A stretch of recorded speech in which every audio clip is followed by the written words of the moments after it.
Gaza piece plan तैयार। जी हाँ, बता दें आपको कि हमास और इजराइल ये युद्ध 7 अक्टूबर 2023 को शुरू हुआ, जब हमास ने इजराइल पर हमला कर 1200 लोगों की हत्या कर दी और 250 को बंधक बना लिया। और लगभग 2 साल बाद 48 बंधक कैद में हैं और इसमें से केवल 20 के जीवित होने की आशंका जताई जा रही है। तो वहीं दूसरी ओर गाजा में अब तक 60,000 से अधिक लोगों की मौत हो चुकी है और अब पूरा इलाका खंडहर में तब्दील हो चुका है। और अब गाजा की तस्वीर बदलने के लिए बड़ा कदम भी उठाया जा रहा है। युद्ध की मार झेल रहे गाजा का शासन अब एक नई अंतर्राष्ट्रीय ट्रांजिशनल बॉडी यानी कि बोर्ड ऑफ पीस देखरेख में करेगी और इस बोर्ड की अध्यक्षता खुद अमेरिका के राष्ट्रपति डोनाल्ड ट्रंप कर रहे हैं। और ऐसे में गाजा के लिए 20 सूत्रीय योजना का प्लान क्या है, चलिए पहले आपको वो बताते हैं। गाजा को एक उग्रवाद मुक्त और आतंक मुक्त क्षेत्र बनाया जाएगा। गाजा का पुनर्निर्माण गाजा की जनता के लाभ के लिए किया जाएगा। दोनों पक्ष इस प्रस्ताव पर सहमत होते हैं तो गाजा युद्ध तुरंत ही समाप्त हो जाएगा। 72 घंटे के भीतर सभी बंधक जीवित और मृत लौटा दिए जाएंगे। 7 अक्टूबर 2023 के बाद हिरासत में लिए गए 1700 गाजावासियों को रिहा करेंगे। सभी बंधकों की वापसी के बाद हथियार छोड़ देंगे। 19 जनवरी 2025 के मानवीय समझौते के अनुरूप होगी।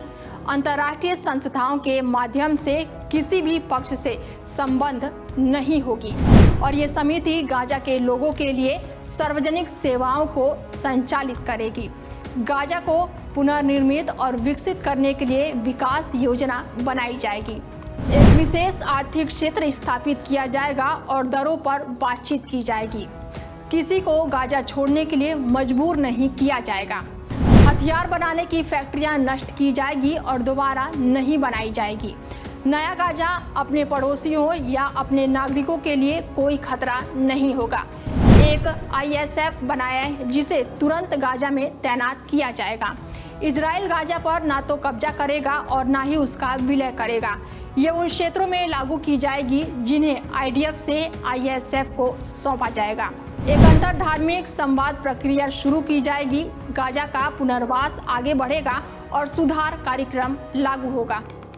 शांतिपूर्ण और समृद्ध एक राजनीतिक क्षेत्र तय किया जा सके।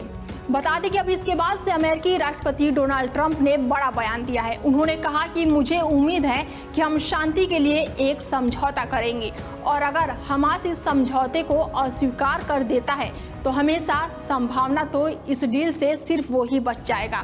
तो वहीं पाकिस्तान के प्रधानमंत्री ने भी सोशल मीडिया साइट एक्स पर एक ट्वीट करते हुए ट्रंप के गाजा प्लान का समर्थन किया है।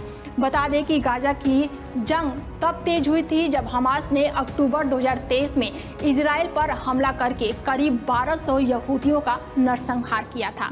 एक अनुमान के मुताबिक 66,000 फिलिस्तीनी नागरिक समेत हमास के अनगिनत आतंकवादी मारे जाने की पुष्टि हुई। अमेरिकी राष्ट्रपति डोनाल्ड ट्रंप की ओर से गाजा में युद्ध विराम के लिए पेश किए गए नए प्लान को दुनिया के कई बड़े मुस्लिम देशों ने काफी सराहा है। 8 अरब और मुस्लिम बहुल्य देशों ने अपने बयान में कहा है कि वो अमेरिकी राष्ट्रपति की भूमिका और गाजा में युद्ध समाप्त करने के उनके ईमानदार प्रयास का स्वागत करते हैं। तो वहीं भारत के प्रधानमंत्री नरेंद्र मोदी ने भी ट्वीट करते हुए इस फैसले का समर्थन किया है। फिलहाल इस खास पेशकश में मेरे साथ इतना ही। खबरें लगातार जारी है, बने रहिए आप हमारे साथ और देखते रहिए डेली 24 भारत। नमस्कार।